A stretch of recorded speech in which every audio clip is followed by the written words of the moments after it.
It began with a number that refused to shrink, a shape hidden inside a bright fog of dust 300 million kilometers from Earth that astronomers had spent months trying to pin down. And now, in the freshest data pulled from two of humanity's most powerful eyes on the sky, the James Webb Space Telescope and the Hubble Space Telescope, that number had done something almost no one expected. It had grown.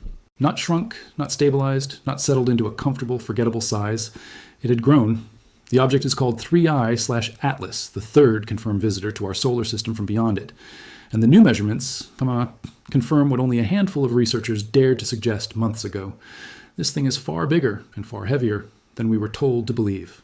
When 3I/Atlas was first spotted on July 1st, 2025 by the Atlas Survey Telescope in Chile, it looked like nothing more than a faint smudge of light racing across the frame.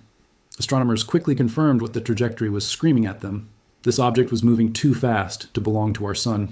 It had come from interstellar space, from another star system entirely, and it was only the third such visitor ever recorded, after the strange, cigar-shaped Oumuamua in 2017 and the more comet-like Borisov in 2019.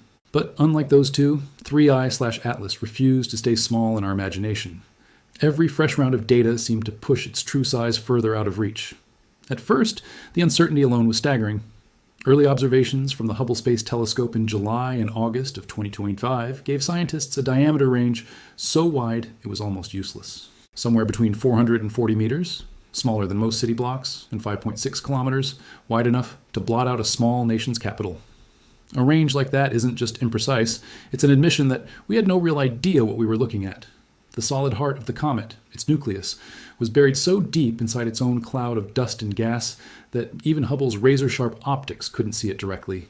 Scientists were left estimating the size of a ghost. For weeks, that uncertainty became the story itself. Every outlet covering the object repeated the same wide, almost embarrassing range. 440 meters on one end, 5.6 kilometers on the other. A spread so large it was functionally useless for anyone trying to understand what kind of object had actually entered our solar system. Some researchers quietly leaned toward the smaller end, hoping for a modest, unremarkable visitor that would settle the story before it grew any bigger. Others weren't so sure. The comet's brightness, its activity, the sheer amount of gas it was already venting, even from far beyond the orbit of Mars, all hinted at something with real mass behind it. But without a way to see through the coma, the debate stayed exactly that. A debate. Unresolved, unsettled, and quietly growing more tense with every passing week that the true number remained hidden. Rotation only made the problem worse. Astronomers trying to measure how fast the nucleus was spinning, a basic piece of data that normally helps constrain a comet's size and shape, kept running into the same wall. The dust cloud around 3I/Atlas was so dense and so bright that it smeared out the tiny brightness variations a rotating, irregular nucleus should produce. Early attempts in July of 2025 came back essentially empty-handed. Later work eventually extracted a rotation period of roughly 16 hours and 47 minutes, but even that number came wrapped in uncertainty, wrung out of data that never wanted to give it up easily. This was not an object volunteering its secrets. Every single number attached to it had to be fought for, one observation at a time. Then came the moment that changed everything. As 3I/Atlas swung around the sun and began its long journey back out into the dark, researchers finally found a way to strip away the blinding coma and isolate the signal of the nucleus itself. And what they found didn't just narrow the range. It confirmed the object sat firmly on the terrifying end of it. A new analysis using Hubble data settled on an effective diameter of approximately 2.6 kilometers. Not the smaller estimate everyone had quietly hoped for. Not a modest, forgettable rock. 2.6 kilometers of solid, ancient material moving through our solar system on a path that will never bring it back. Do the math on that, and the picture gets darker. Because mass doesn't grow in a straight line with size. It grows with the cube of the diameter, which means a nucleus of this scale isn't just a little bigger than we thought. It is roughly 40 times more massive than Borisov, the second interstellar visitor. It is, almost unbelievably, something in the range of 20,000 times more massive than Oumuamua, the very first object of its kind ever detected. 20,000 times. Let that sit for a moment. The very first interstellar visitor humanity ever confirmed was, by comparison, a grain of sand next to a mountain. And this mountain came from somewhere else entirely. To understand why that comparison matters, you have to remember what those first two visitors actually were. Oumuamua, spotted in 2017, was strange precisely because it was small, elongated, and almost entirely inactive. A cigar-shaped sliver of rock that tumbled through our solar system so quietly that scientists barely had time to point their instruments at it before it was gone.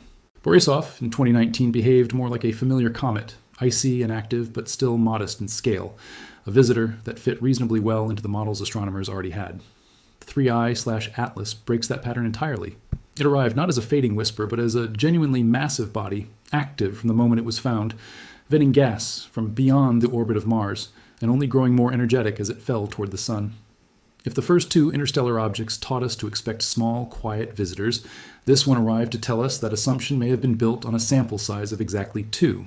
A separate analysis, led by researchers, modeling how many objects like this could be passing through the inner solar system undetected at any given moment, arrived at a sobering lower limit. At least one 3I/Atlas-sized interstellar body, the paper suggests, is likely present within roughly 4.5 times the Earth-Sun distance at any single point in time.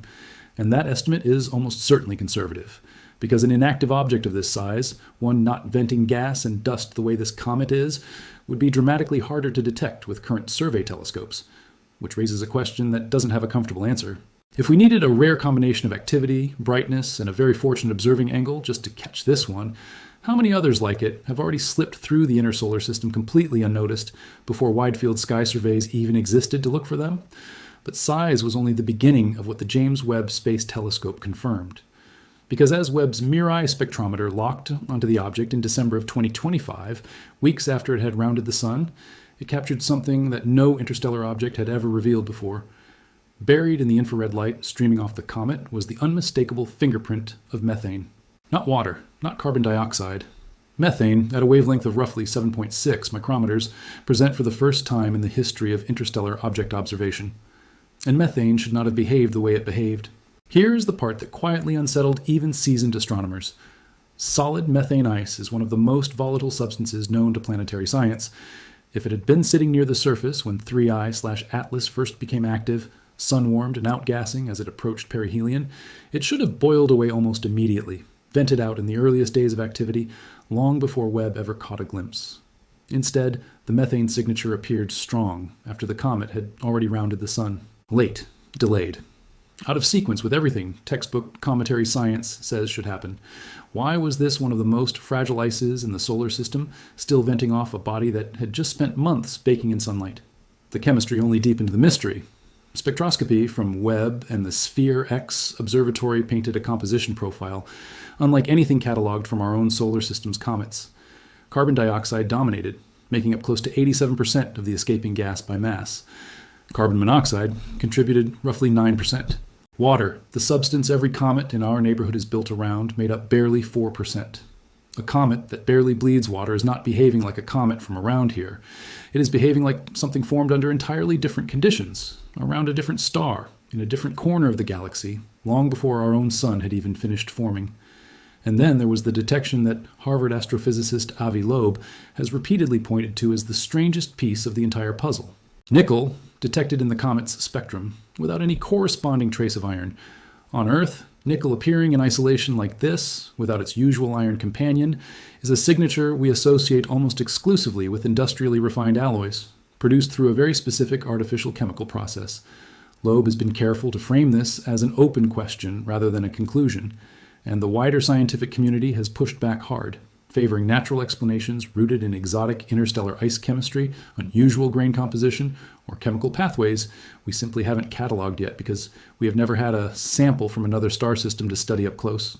But the fact that the question is even being asked by a tenured professor at one of the most respected astronomy departments on Earth tells you how strange this object's fingerprint really is. The pushback itself has been fierce, and it's worth sitting with for a moment because it shows just how divided even top-tier researchers have become over how to interpret this object. Mainstream cometary scientists have pointed out that nickel-to-iron ratios in space are still poorly understood, and that drawing conclusions about artificial origin from a single spectral line risks reading far too much into limited data. Loeb, for his part, has continued publishing paper after paper, pairing the nickel anomaly with the object's outsized mass, its unusual trajectory carrying it close to both Mars and Jupiter, and the jet-like glow observed during its most active phase, arguing the combination deserves more scrutiny than it has received. Neither side has produced anything close to definitive proof. What they have produced is a genuine, ongoing, unresolved argument happening in real time, in peer-reviewed journals, about an object that is right now speeding away from us and taking its answers with it. Layer onto that the age of the thing, and the picture becomes almost impossible to process emotionally, even if the science stays calm and measured. Orbital modeling suggests 3i/Atlas may be something in the neighborhood of 7 billion years old. Our sun is 4.6 billion years old. Earth itself, with its oceans and its mountains and every living thing that has ever crawled across its surface, is younger than the ice sitting inside this object. This is a fragment of another star system that existed before our own star had even ignited, carrying inside it a frozen chemical record of a galaxy that looked nothing like the one we know today. And it just drifted through our solar system, close enough for our telescopes to finally catch it. New research adds another unsettling layer to that ancient history. A team led by researcher Romain Maggiolo modeled what billions of years of exposure to galactic cosmic rays would do to an object like this, drifting alone through the emptiness between stars with no atmosphere and no magnetic field to shield it. Their answer? It would slowly cook the outer layers of the nucleus, converting carbon monoxide into carbon dioxide and building up what the team calls an irradiated crust, somewhere between 15 and 20 meters deep. Maggiolo describes the process bluntly. It is very slow, he says, but over billions of years it is a very strong effect. Which means much of what Webb and Hubble are watching vent off this comet right now may not even be the object's original material. It may be a heavily processed shell, a scar tissue built up over an almost incomprehensible stretch of time, hiding whatever the object's true, original composition actually was. Think about what that actually means for a moment. Everything we have measured, the carbon dioxide, the methane, the nickel, the water, may only be telling us about the outermost 15 to 20 meters of a 2.6 kilometer body. The true primordial material this object carried out of its home star system, the ice and rock that formed before our own sun had even finished igniting, may still be sitting untouched at its core, sealed away under a crust cooked by billions of years of cosmic radiation. We are not reading this object's original story. We are reading the weathered, sunburned skin of something whose real history is still locked away and will remain locked away because no mission exists that could ever drill down to find out. That 7 billion year estimate deserves one more moment of pause before moving on. Every comet native to our own solar system formed from the same original disk of gas and dust that built the sun, the planets, and everything on them, roughly 4.6 billion years ago. Every single one of them, in that sense, is a sibling of Earth. 3i/Atlas is not. Its ice began forming by some estimates over 2 billion years before our own sun was even born. It carries inside it a chemical snapshot of conditions around a star system that may no longer even exist in recognizable form, one that could have died, changed, or scattered its own planets into the galaxy long before humanity's ancestors ever stood upright. And that snapshot drifted silently for billions of years through the emptiness between stars until it happened to cross paths with a small, blue, watery planet that had, only very recently in cosmic terms, developed the tools to notice it passing by. As if the chemistry and the age weren't enough, the comet's behavior kept adding new anomalies to the file. In January of 2026, as the Sun, Earth, and 3i/Atlas briefly aligned, astronomers caught something called an opposition surge, a sudden 20% spike in the brightness of scattered light off the comet's dust grains. It was a phenomenon predicted by theoretical models beforehand, which is either deeply reassuring or deeply unsettling, depending on how you look at it. Reassuring, because it proves our physics can anticipate this object's behavior. Unsettling, because researchers now estimate that objects of this size and brightness may be passing through the inner solar system far more often than anyone assumed, and that we have likely missed several of them entirely. Silent visitors that came and went before any telescope on Earth ever noticed. Then, on March 16, 2026, 3i/Atlas swept past Jupiter at a distance of roughly 53.6 million kilometers, close enough for the solar system's largest planet to leave a measurable gravitational fingerprint on its path. Spacecraft scattered across the solar system, Perseverance on Mars, the Psyche mission, ESA's JUICE probe headed for Jupiter's icy moons, all turned their instruments toward the object as it passed, building what may be the most heavily documented flyby of an interstellar object in human history. X-ray telescopes, X-rayism and XMM Newton even caught something astronomers hadn't anticipated at all. A faint, diffuse X-ray glow surrounding the nucleus, a signature more commonly associated with solar wind interacting with a much larger, more active source than a simple ice and dust comet. By April of 2026, ESA reported that 3i/Atlas was shedding water vapor at a rate equivalent to 70 Olympic swimming pools every single day, with the majority of that vapor being expelled directly toward the sun, an orientation researchers still can't fully explain with standard cometary outgassing models. The tail, meanwhile, had been measured stretching out to nearly 5 million kilometers from the nucleus. a scale that dwarfs the length of most planetary orbits nearest approaches to one another. Every fresh instrument that turned toward this object kept returning the same underlying message. It is bigger, older, stranger, and more energetic than the comets we thought we understood. Official statements from NASA and ESA have remained measured throughout, and it is worth saying plainly that the overwhelming consensus among astronomers who have studied 3I/Atlas is that this is a natural object, a comet, an ancient interstellar wanderer whose chemistry looks strange to us only because it was never born in our solar system in the first place.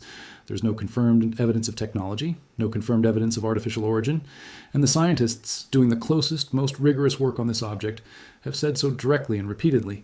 But even inside that consensus, the raw numbers keep forcing a kind of humility onto the people studying it. A nucleus 40 times more massive than the last interstellar visitor. A methane signature behaving out of sequence with everything we expected. A nickel detection that at least one respected astrophysicist finds difficult to explain away entirely. An age older than our own star. These are not fringe claims. These are lines lifted directly from peer-reviewed papers and space agency briefings, sitting right there in the open literature for anyone willing to read them. What happens now is, in a strange way, the most unsettling part of the entire story. 3I/Atlas is already moving away from us, accelerating back out toward the interstellar dark it came from, never to return, never to be visited by any spacecraft we currently possess. Every measurement we have, every spectrum, every image, every X-ray glow is likely the only data our species will ever collect on this particular object. There will be no second flyby, no follow-up mission to land a probe on its surface and finally answer the questions its chemistry keeps raising. The only real hope for something closer lies years away, with the European Space Agency's planned Comet Interceptor mission, a spacecraft designed specifically to wait in space for a suitable target and finally get close enough to study a pristine interstellar visitor in real time, rather than scrambling to observe one already halfway through its path. Whether that mission will ever catch an object like this again is, for now, an open question with no answer. And that, in the end, is what makes the confirmed size of 3I/Atlas so difficult to simply file away and forget. Not because it proves anything sinister, it doesn't, but because it forces an uncomfortable admission from the very people whose job it is to know these things. We spent months debating whether this object was the size of a stadium or the size of a small mountain, and the truth turned out to sit at the terrifying end of that range. We assumed methane would behave one way, and it behaved another. We assumed the chemistry would resemble our own solar system's comets, and it resembled almost nothing we had cataloged before. If our instruments could be this uncertain about an object bright enough to track with observatories across the entire solar system, what does that say about the interstellar visitors we never noticed at all? The ones that may have already come and gone, silent, unmeasured, and utterly invisible to a species that only just, for the first time in its history, learned how to look. There is also a quieter, more practical unease sitting underneath all of this, one that has nothing to do with methane or nickel or ancient ice, and everything to do with planetary defense.